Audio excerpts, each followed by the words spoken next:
Ted Cruz, Republican from Texas. Senator, thank you. And in Hollywood, there's an old expression: you never want to follow like a kid, like on a variety show.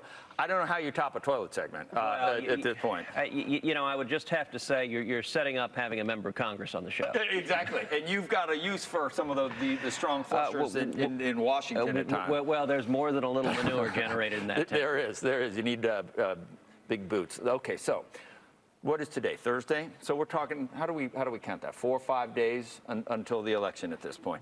Here's something that's interesting to me, and you can try to explain it to me. We've got a stock market that's doubled. We've got unemployment under 6%.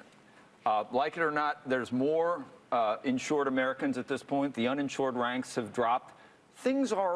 There are some positive things going on. Why do 70% of the American public think we're headed in just a horrible direction, in your view? Well, look, a big part of that is unemployment has dropped primarily because more and more people keep dropping out of the labor market. I think the far more relevant measure is labor force participation. And we have the lowest labor force participation today since 1978. 92 million Americans, nearly 93 million Americans aren't working. Number two, median incomes. Median incomes have stagnated, have gone down. They're at the level of 1995 is where we are right now for median incomes. We've seen 3.7 million women enter poverty in the last 6 years. A lot of people are hurting, and they're hurting because, you're right, here on Wall Street, things are booming. But for working men and women, life has gotten harder and harder and harder, and what we're doing under the Obama economy isn't working. That's why people are so dismayed. People can feel that it's not as flush as the numbers would indicate right now. Look, there's a lot of paper wealth. The stock market is going up. The Fed has been goosing the economy, and that helps those who are invested in the market. But it's not helping your working Joe, who is having a harder and harder time making ends meet. What is it? So let's say that the Tuesday rolls around. Do you see the wave? Do you see it building even more than the media is willing to admit right now? More than 52 or 53? Because some of these previously elections, it seemed out of reach for the GOP. Some suddenly. Yeah. What's your prediction for Tuesday when it's all said and done? You know, I am very optimistic. I think on Tuesday, Republicans are going to retake the Senate. We're going to retire Harry Reid. We need 6 seats to do that.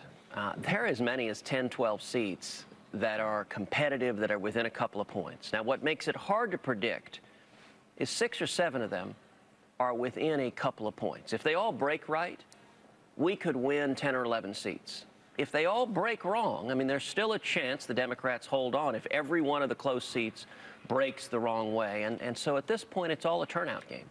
You know, the last 6 weeks, I have been on the road almost nonstop, crisscrossing the country, just trying to turn voters out. Because if we turn conservatives out, if we turn people out who are convinced we're on the wrong track right now, then we're going to have a big election day and we're going to retire. You're leading into something that I wanted to talk to you about. And you probably saw this article. I think it was a Bloomberg article about the isolation of Ted Cruz, okay? And you know, the president has not been to any states that are even the slightest bit red. He's got to stay in the bluest of the blue states. This article pointed out you have visited Georgia, you have visited Kansas. These are deeply red states. But to certain parts of your party, you're anathema. You're what they would, the progressives obviously think that's the Tea Party is somehow a pejorative to these people. And it's almost like there's only a certain place you'll be invited in the Republican Party, and that's in the really conservative areas. Why is that? Well, you know, that was one of the sillier stories you see in the media. It was a story. Sorry, I brought that one up. But I'm going to get to something that more positive about the whole idea. But go ahead. Look, what that story does is repeats Washington conventional wisdom. What I can tell you is in the last 6 weeks, I have crisscrossed the country. In addition to Kansas and Georgia, I've been in Colorado. I've been in New Hampshire. You did go to Colorado. Iowa? I've been in Iowa. This afternoon, I'm flying to Florida to do a rally with Rick Scott. The next day, I'm flying to Alaska to do a rally with Dan Sullivan. We've done over 40 events. We've also raised and/or spent north of $1 million for Senate candidates helping turn voters out. Look, I recognize folks in Washington, and there are people in Washington who push these stories, are not happy with anything that rattles the status quo. But I can tell you, people across this country, they're frustrated with Washington. They're frustrated with politicians in both parties in Washington who aren't listening to them. You read a lot of these things in the media, and you know how the media goes. But the one thing they say, and they use a religious metaphor, they say, Ted Cruz, great at stomping out the heretics, but we need someone who can bring in the converts. And that's where it's hard. Well, you know, again, that is what they say in Washington. You're right. But at the same time, I'll tell you, we are seeing a tremendous number of independents showing up. I cannot tell you how many people on the stump come up and say, you know, I'm a Democrat, but thank you for standing up and fighting for me. That's something we hear over and over again. You know, in Texas in 2012, Mitt Romney got 27% of the Hispanic vote. Same election at the exact same time, I got 40% of the Hispanic vote, which meant in Texas in 2012, 1 in 8 Hispanics went in to vote, voted with one hand for Barack Obama and the other hand for Ted Cruz. I mean, Reagan. Can I interrupt yeah, sure. quickly? I just want to tell you guys about some news that is out right now. Tim Cook has an essay. This is a personal, private essay that he has posted on Bloomberg Business Week at this moment. It talks about personal issues. This is not news on Apple, but he says for years he's wanted to maintain a basic level of privacy. He doesn't seek to draw attention to himself, but after thinking it through and really going to this, he says that he wants to let people know that he is gay. A lot of people know this inside Apple. He says he doesn't consider himself an activist, but he does realize how much he's benefited from the sacrifice of others. So he says, so if hearing that the CEO of Apple is gay can help someone struggling to come to terms with who he or she is, or bring comfort to anyone who feels alone, or inspire people to insist on their equality, then it is worth the trade-off with my own privacy. This is a really good segue, because when I talk about the Tea Party, Wow. for some reason it has this connotation that it's mired in social issues. To me, and I think to you, it's small government, it's low taxes, it's personal freedom, it's earned success. It's all these things that have nothing to do with the social issue. But for some reason, for example, we heard this. The Republican Party has a hard. All of us have gay friends. All of us. In the last election, I heard individuals on the radio give a treatise on free market principles, and then they said, "But I'm gay, so I'm a single issue voter. I'll vote for Obama." Is the Republican Party going to keep social issues or bedroom issues out of the election from here on out? Well, look, you're right that the Tea Party's focus is almost exclusively fiscal and economic. In fact, T stands for taxed enough already. Right. And you know, if you go to any Tea Party rally, you see people who are focused on free market principles and the Constitution. And that is the existential threat facing this country. Now, listen, there are a great many social conservatives who are concerned about directions in this country, and I think they have a legitimate part of this debate.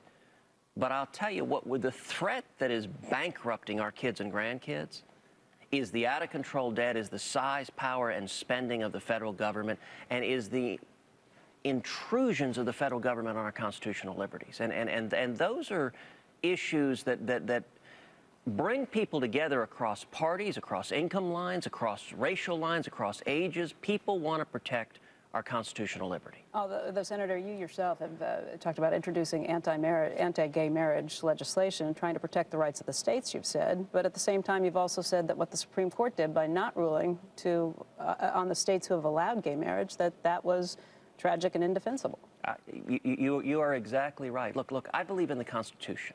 I think we need to follow the Constitution. What the Supreme Court did, effectively striking down the laws of 30 states, was wrong, and it was judicial activism. But if a state chooses to allow people of the same sex to marry, shouldn't they be allowed to do that? Yes. No, I agree. And perhaps you are not understanding my position. Yeah. Marriage is a question for the states. We have a federalist system. Marriage has been a question for the states since the beginning of this country. Well, what's your position if you were running a specific state, though? That's the issue. Actually, Andrew, with all respect, it's not the issue. The issue is constitutionally, should the federal government or federal courts impose their policy views in the place of the policy views of citizens of states? Look, we've got 50 states. The citizens of New York decide they want gay marriage. They have the constitutional authority to make that decision. And if the citizens of Texas or South Carolina or Florida decide they want to maintain traditional marriage between one man and one woman, they have that constitutional authority. You know, Supreme Court Justice Louis Brandeis referred to laboratories of democracy. You've got 50 states where we can have, in each state, the laws reflect the values and mores of the citizens of those states. We're going to take a quick break. We're going to return to this, Andrew. I want to come back and talk to him about this. You want to know his actual feeling about who should be allowed to get married? Is that weird? I want to know when you hear news before we go to commercial. Right. I want to know when you hear news, for example, that Tim Cook is now announcing that he's gay. If he wanted to marry another man in your state, would you be comfortable with that? It's not a question of would I be comfortable or not. The decision is for the elected legislature in the state of California. If the citizens of California decide they want to allow gay marriage, that's a decision for them. And it's under our Constitution. It's not the job of unelected judges to impose their views on the citizens of states. Let me make a final point that's kind of interesting. You guys asked, why are you guys so focused, you conservatives so focused on social issues? And I would note, we were talking about the economy, and now the conversation is all shifted on, I mean, the people focused on social issues. But to govern, Senator, you need to get elected, and the opposing side is going to use, I was just arguing in the segment before you came on, that the wedge issues, in my view, only come up every 2 years. It comes up, the war on women, I only see that everybody seems fine for a couple of years, then it comes up again. They're going to use it. And we're trying to, the GOP needs to figure out how to balance the social issues and the libertarian issues, because libertarians, you would think, they want small government. They want the government out of people's lives, and yet the social conservatives seem like that's the one area where they let government come into everyone's lives. Look, no, it is simply that government should reflect the values and mores of citizens. And then do it with the states. I'm comfortable with your answer. Yeah. Listen, I support marriage between one man and one woman, and I support the Constitution letting each state decide its marriage laws consistent with the values of their citizens. You know, one of the problems of the big government left is they want everything to be a one-size-fits-all solution from Washington. Take Obamacare. Listen, a state has constitutional authority. If it wants to adopt socialized health care, a state can vote to do that. And if people decide, I want to live in a state with socialized health care, they can move there. Now, they may not be able to find jobs because of the impact on small businesses and job creation, but one of the big problems of the Obama agenda is every solution comes from Washington and is forced on all 50 states, regardless of whether the citizens want it. And it doesn't let people vote with their feet. It doesn't let people have any choice. And I think we need to have a lot more choice and a lot more freedom. Could you win in 2016 if you were to decide to run? Because people, you know what people say, and we've, you know, well, we can't run so-and-so, we got to run McCain. He's a moderate. We can't run so-and-so, we got to run Romney. He's a moderate. You saw, there's no President McCain that I knew of, and there's no President Romney. But we're hearing the same thing again. Jeb Bush is the only person that can win. You know, they said it about Reagan, too, that he was too conservative to be elected, and he became one of the most popular presidents ever and was elected twice. Well, and I think the analogy you're drawing is the only way we can win. Listen, I think the central question for 2016 is how do we win? Because there is an urgency. The stakes have never been higher.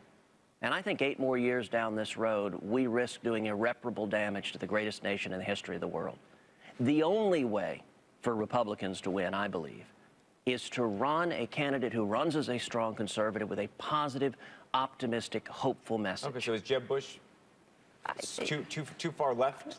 You know, look, I am going to, Jeb has not declared his candidacy. I like Jeb. I'm a fan of Jeb Bush's. I'm going to let him decide if he's running first and let the primary voters make a decision. But I will say this.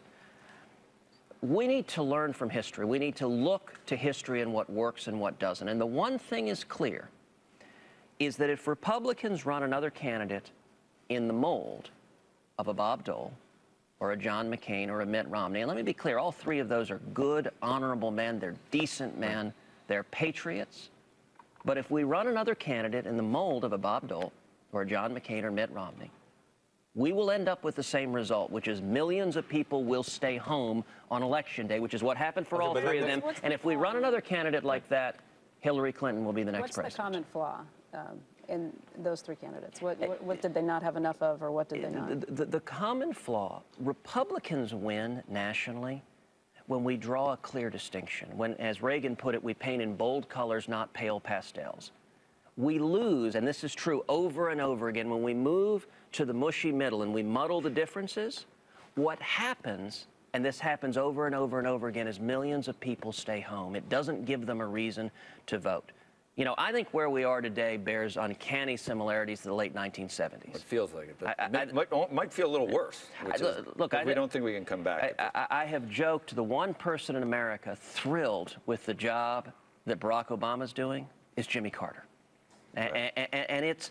He didn't have enough time to do this much. He did as a one-term. Well, you know, look, on the economic side, we're seeing the same failed policies, out of control spending, taxes, and regulation, the same misery, the same malaise, the same stagnation.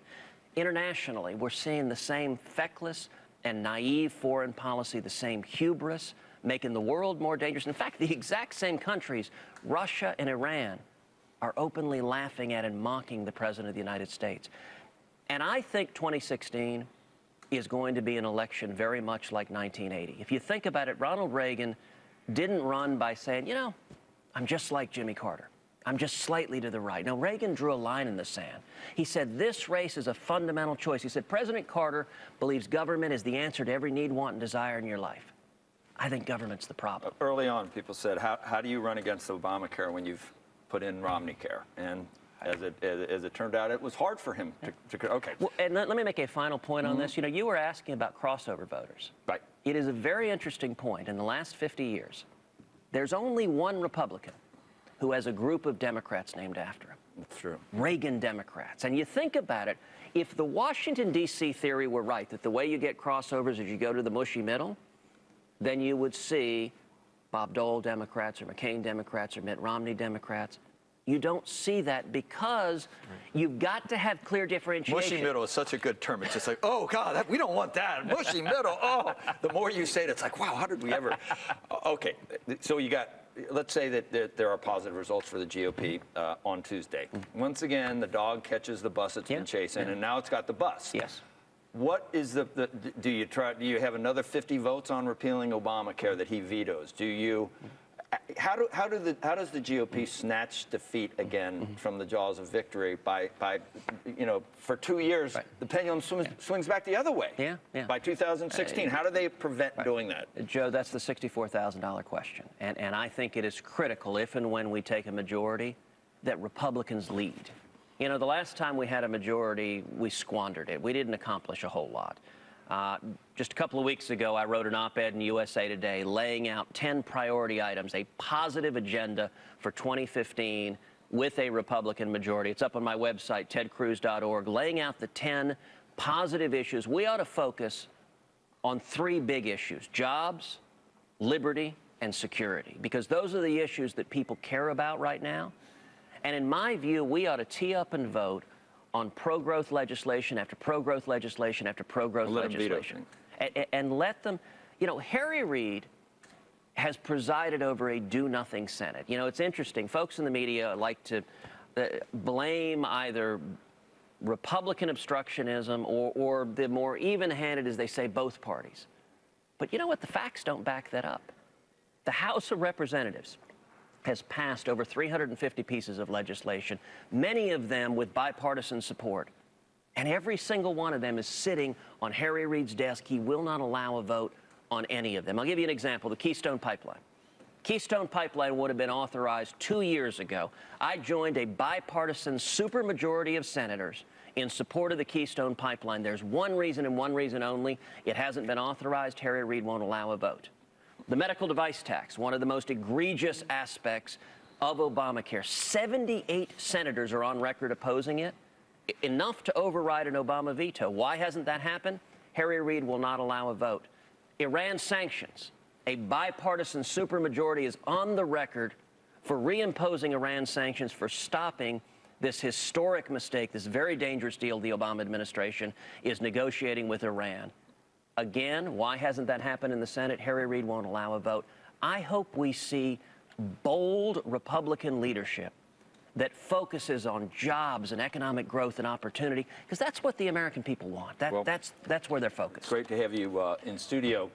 you know, So many questions. Well, but there's a lot still left. But you know, a lot of times liberals think, God, you know, conservatives, by definition, they're stupid because they're conservatives. By Princeton and Harvard. No, he's What do a you very say smart about guy. Princeton and Harvard? Princeton and then Harvard and. You know. I mean, how do you? It's hard to. Don't look at me as. Although, Joe, I've heard you say the same thing about liberals. I know.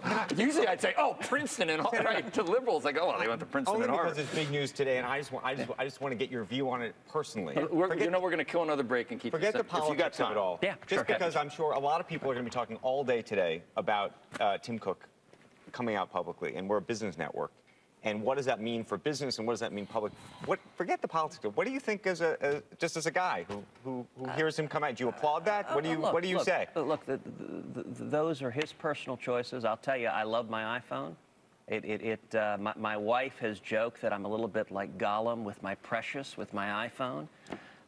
It is also, by the way, the world's best child-rearing tool. Our daughters, who are 4 and 6, frankly operate the iPhone better than either Heidi or I do. And they will do just about anything to get a chance to play Plants vs. Zombie on Daddy's iPhone. Listen, Tim Cook makes his personal decisions. In terms of coming out, I don't think sexual preference. And that is his life. My focus is on the constitutional question of who has the authority to make decisions. And this is something we've seen over and over again, which is the federal government and federal courts deciding they don't trust the people, that they look down on the people. They don't trust us to make judgments about our lives, so the federal government and federal courts are going to step in and impose their own policy preferences. You know, I have to admit, one of the more amusing exchanges, there was a column a few weeks ago in the New York Times where a columnist there, David Brooks, who is not a fan of mine, had a portion where he said 2 people, Karl Marx and Ted Cruz, think you can give power to the people. I have to admit, I laughed out loud. I was like, wow, I don't know that I've ever been lumped in with Karl Marx before. And the column went on to be a paean to rule by elites and to saying, look, we need more Washington elites to govern us, not the people.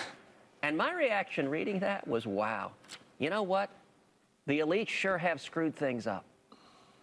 5.5 years ago, the national debt was $10 trillion. Now it's nearly $18 trillion. We are seeing, absolutely, I read that column and I thought, you know what, I agree with Mr. Brooks. We need to give power to the people. And the biggest divide we've got in this country, I don't think it's between Republicans and Democrats. The biggest divide we've got in this country is between career politicians in Washington, in both parties, and the American people. And part of why you're seeing so much unrest, but part of also why you're seeing so many people get engaged and get involved, is the people are trying to hold Washington accountable, are trying to say, listen to our priorities. My top priority in the Senate from day one has been restoring economic growth and jobs and opportunity, because that's the top priority of Texans. I've got a responsibility to fight for 26 million Texans.